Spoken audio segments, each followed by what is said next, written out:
move!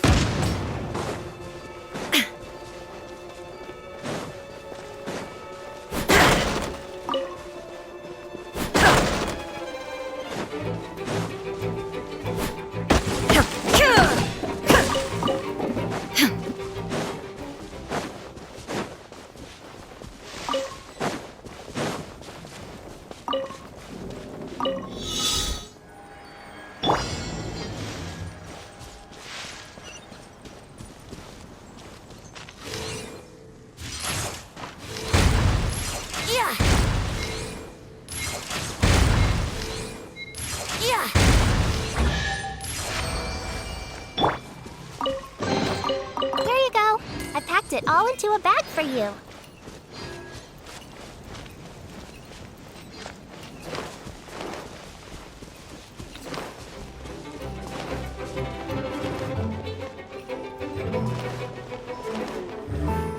Wouldn't gliding be faster? Let's play!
Here we go!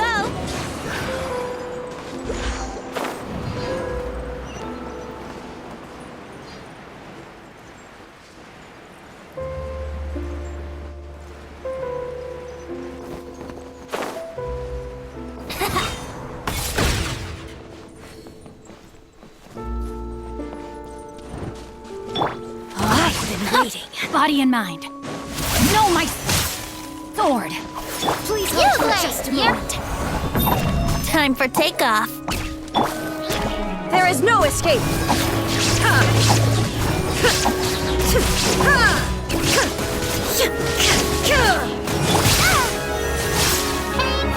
Go away!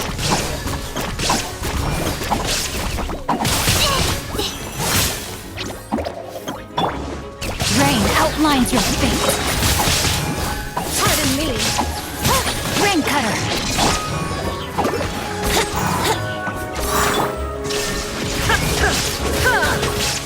Inazuma shines eternal!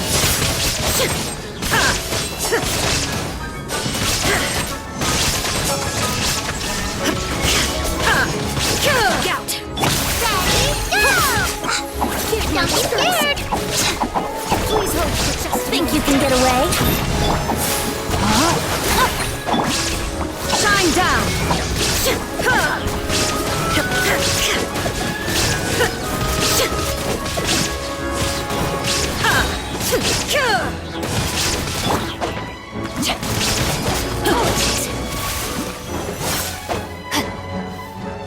Let's play! Illusion shattered! Rain outlines your fate. Witness the power of good. Here we go! Time for takeoff. There is no escape! Torn to oblivion!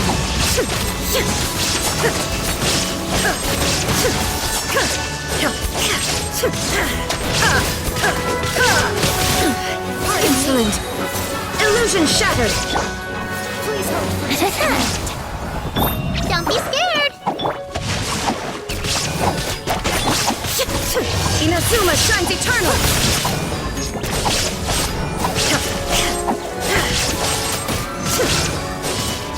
There is no escape! Brace yourselves. Think you can get away? Go get it, Yulagler! Rain cutter! Yulagler, you're here!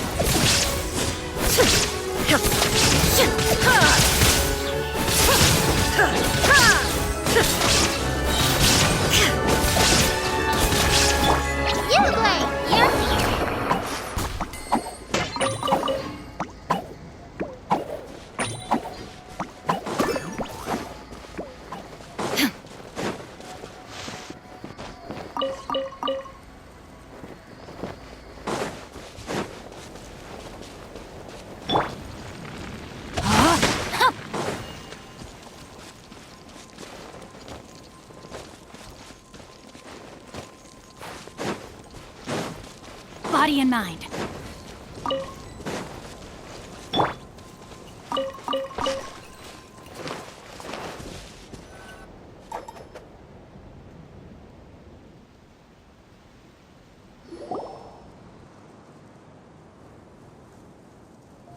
What is this place? Somewhere long forgotten by everyone. It used to be a grand building. Now it's nothing more than a pile of rubble. No one comes here anymore, nor does anyone care about what once happened here. It was before I became a harbinger, and before Linny and the others joined the House of the Hearth. Due to certain events, I first killed Clairvy and then her mother. And this is where it all happened. You were the one that killed Clairvy? Patience now. Allow me to explain Clairvy's side of the story first. I'll start from the beginning.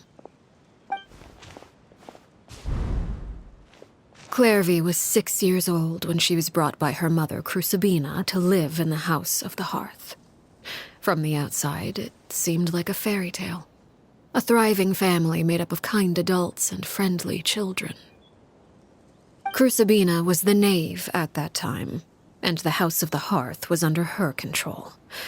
She was Clairvy's mother by blood, but she was also the mother to all the children in the house.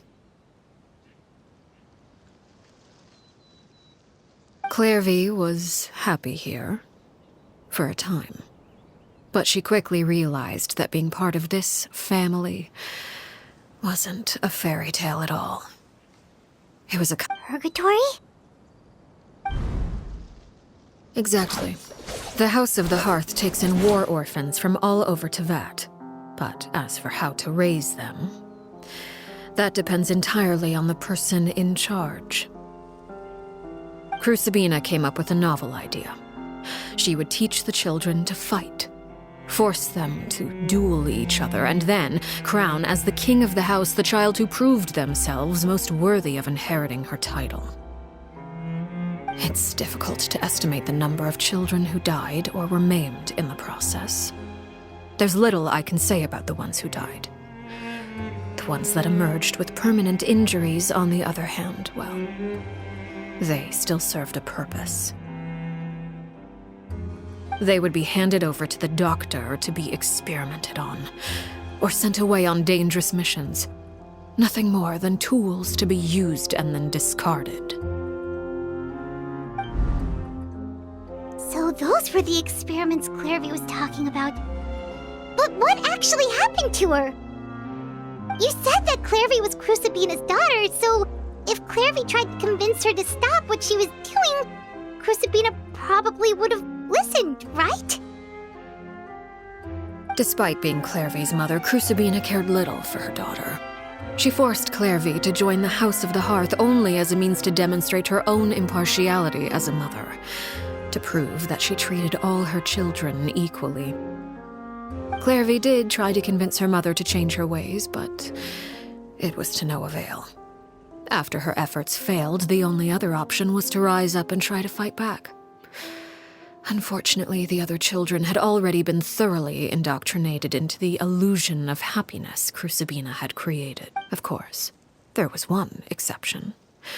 Someone Clairvy's age who knew the truth about the House of the Hearth. Her name was Peruere. Wait, the friend that Clairvy mentioned? Friend, huh? I suppose we can call her that for now. Clairvy was a cheerful and passionate person with a tenacious spirit. Peruere, on the other hand, was rather cold-blooded. Her cold-blooded nature allowed her to see through Crucibina's facade. Yet, it was also this cold-bloodedness that prevented her from acting against it. At least at first. While Clairvy longed for freedom, Peruere was convinced that, amid all the fighting and violence, she would make it until the end. Despite their differences, the two became fast friends, united by their knowledge of the truth. Clairvy told Peruere that she hoped to create a real family, where no one would be killed or sacrificed. There may have been a certain naivete to her ideas, but Clairvy proved her determination many times over.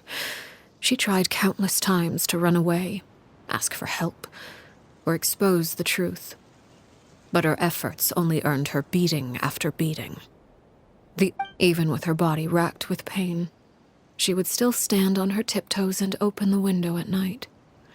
She and Peruere would look out at the moon together, a fierce longing for freedom shining in her eyes. But one day that light... Oh no. What happened? Her hopelessness resulted from a culmination of things. 10 years had passed. 10 years worth of failure after failure. She and Peruere weren't children anymore, but finding any chance to escape still seemed as hopeless as ever. It was during this time that Peruere suggested a new plan. If escaping was out of the question, why not take down the very person sitting on top of this throne of lies? Mother herself. Clairvy rejected that proposal. She claimed that, as a famous harbinger, Crucibina possessed an unimaginable amount of power. Trying to kill her would have an incredibly low chance of success. Clairvy never gave another reason, but Peruere could see it written all over her face. Clairvy still thought of Crucibina as her mother. Killing her own flesh and blood was a line she couldn't bring herself to cross. If she couldn't escape and fight back, then only one option remained. Precisely. Death was the only way that she felt she could be free. It happened during a duel. When she arrived at the dueling ring that day, her partner turned out to be none other than Peruere, the very person that had stood by her side all those years. It was a fierce battle. But ultimately, Clairvy decided to let Peruere end her life. From that moment on, Peruere's journey was one written in flames. When the rain finally came and washed it all away, there she stood, the sole victor in Mother's endless game of slaughter, a trail of corpses strewn across her path to success. It was the very result she had predicted 10 years prior. Even then, she believed she would make it until the end. She wasn't surprised by the fact that she emerged as Mother's undisputed heir. Rather, her success left her with an inexplicable sense of restlessness. She was unsettled. And there was only one thing that could quell that sensation. Perhaps you two would like to take a guess as to what it was? Crucibina, you mean? But... Correct. This is the place where Peruere killed her best friend. A mere year later, this is also the place where she fought tooth and nail to kill the mother they shared. The moment she acted, any conception of what was right or wrong ceased to matter. It's one of the principles of the house. Only those who survive get to write the rules. Peruere won the battle, and became a harbinger herself, after which Her Majesty, the Tsaritsa, bestowed upon her a new name. Arlecchino. So the Perry Clairvy was talking about... It was you all along. Your pair-wear. Arlecchino is just a name you got later. I left that name behind long ago. I must say, hearing it now does bring back memories. After I defeated Crucibina, the moniker of Mother died with her. I chose to forego the title she called herself and even chose to give up my own name. I rebuilt the House of the Hearth under a new identity. Not only as Arlecchino, but as father. And that is where the story ends. Any more questions? Yeah. Based on what you just told us, Clairvy wasn't a little kid when she was killed. So the Clairvy we met... Was she really a spirit at all? I suppose you could call her an illusion born of flame. Her existence is like ashes to a fire. Something left over in the wake of blaze and ruin. You see, a certain power runs through my veins. It's not unlike a curse. My flames leave behind shadows of anything they consume. Of course, the chances of those shadows morphing into a sentient entity are exceedingly slim. Clairvy is a very special case. Clairvy died when she was 16 years old, but what emerged from the flames was her 6-year-old self. Her appearance wasn't the only thing affected. Most of her memories were lost to the blaze as well.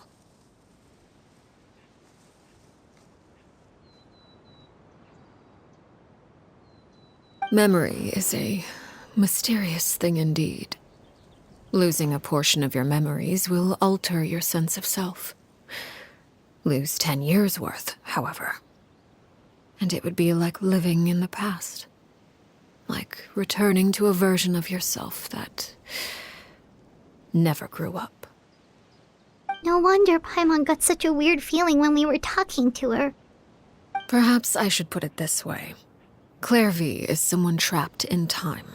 It may seem like she exists with us in the present, but she truly lives in the confines of her own past. So if all of that is true, then you must have known about Clairvy for a long time. Indeed. She's a rather volatile and unstable entity. Sometimes she would look after the children. She's even saved some of their lives. But other times, she would hide from me and become obsessed with revealing the truth about the house to anyone who will listen. Shadows don't have the capacity to learn or grow. Any new information they encounter is quickly forgotten over time. Your attempts to expose Clairvy to sunlight, they failed, yes? The reason is actually quite simple. In Clairvy's mind, the house is impossible to escape, and it is this very perception that traps her there. But no matter. All I have to do is kill her again, and all will be resolved. I don't anticipate so much as a single speck of ash will be left behind this time. Wait! Paimon can understand why you might want her gone, but isn't there another way? So what if she's trapped in her 6-year-old self? She's still your friend! At least talk to her first! It's too late for that. She broke the rules, and now she must be punished. That goes for Filial and Nantoy as well. She's had quite the effect on them. I hope you understand. The difference between Crucibina and myself lies in our formulation of the rules, not our policy for enforcing them. Upholding the rules without question is a trait we both share, because that is how a household should be run.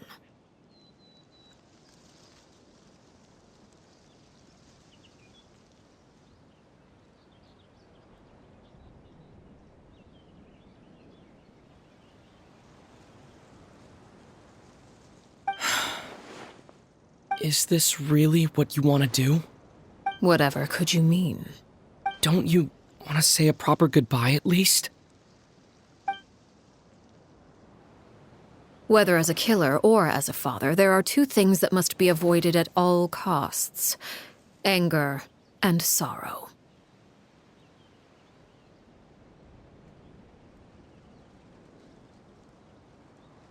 Anger makes you impulsive. Sorrow causes you to waver. Well, it appears it's about time to proceed. Before we arrived, I told some of my well-behaved children to bring our troublemakers here by nightfall.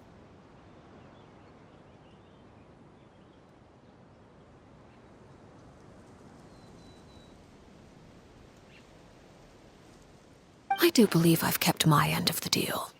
I gave your friends quite a bit more time. As for what happens now, we'll just have to wait and see.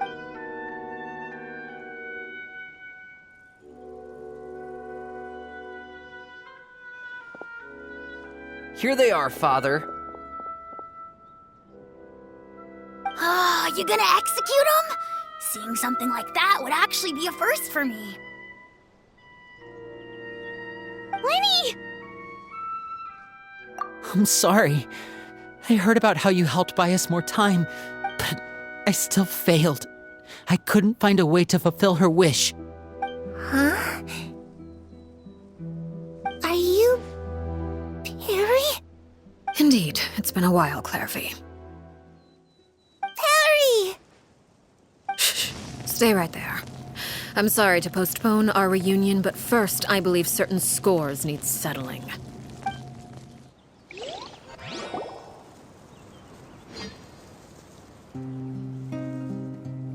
Father, let me explain.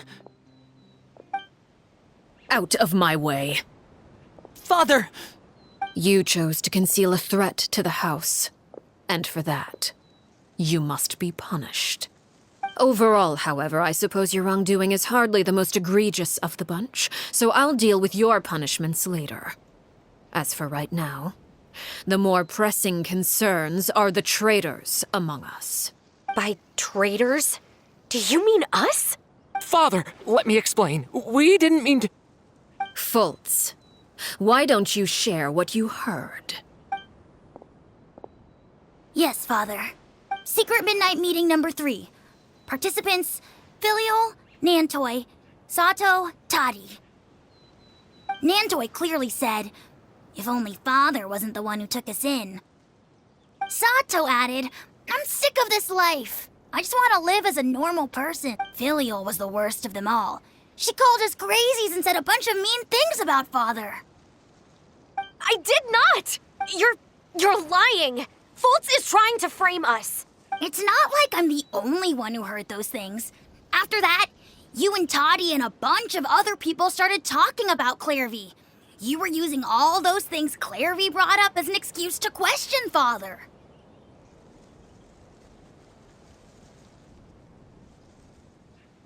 We're birds locked in a cage. The only... You little. You just want me gone, don't you? What did I ever do to you, huh? And you, Sheplo, have you forgotten who stood by your sickbed, watched over you, and changed your dressings? Come on, let's hear it then. What's your reason for all this? You're wrong, Filial.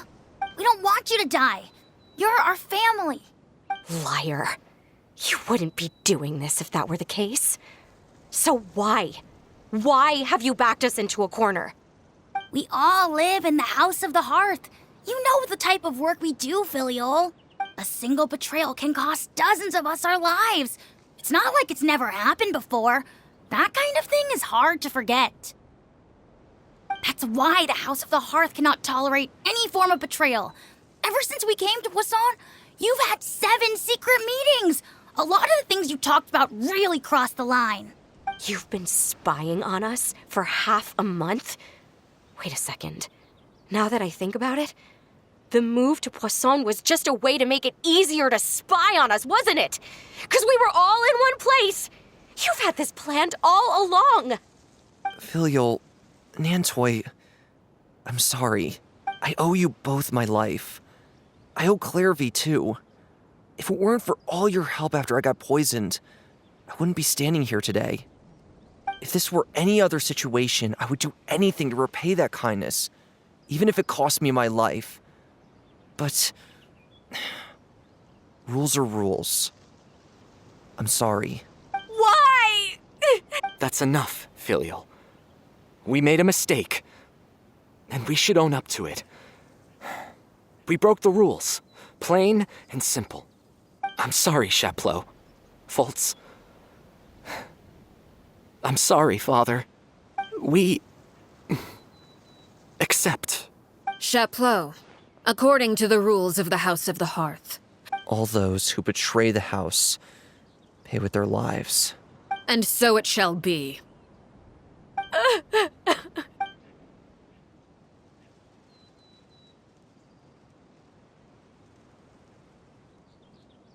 Father, please wait! Something you want to say, Linny?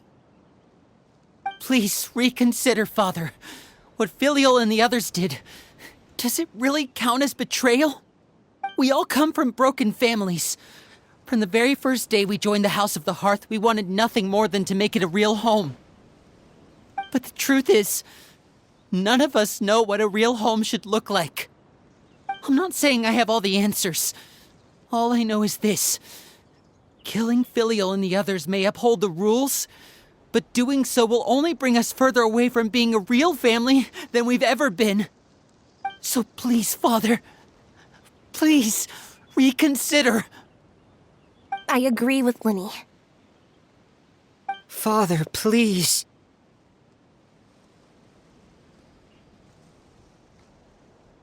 Linny, you...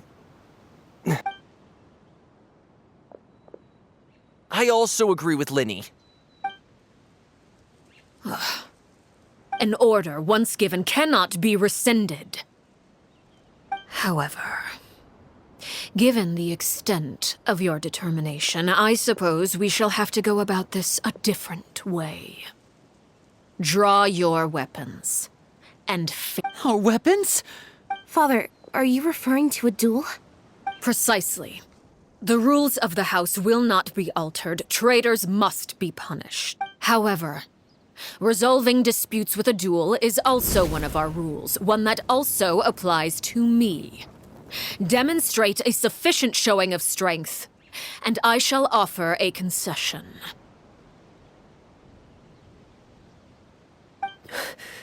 Wait. Bede. Father? Impossible. Father is way too strong, even for Linny.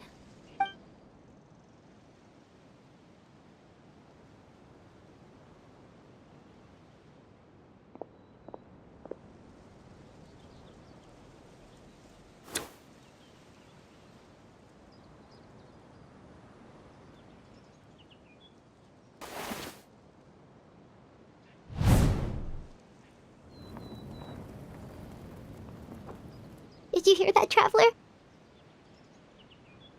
Lenny and the others have to duel the knave. What should we do?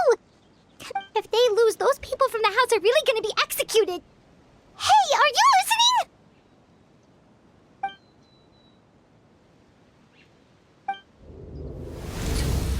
Don't you want to say a proper goodbye at least? Anger makes you impulsive. Sorrow causes you to waver.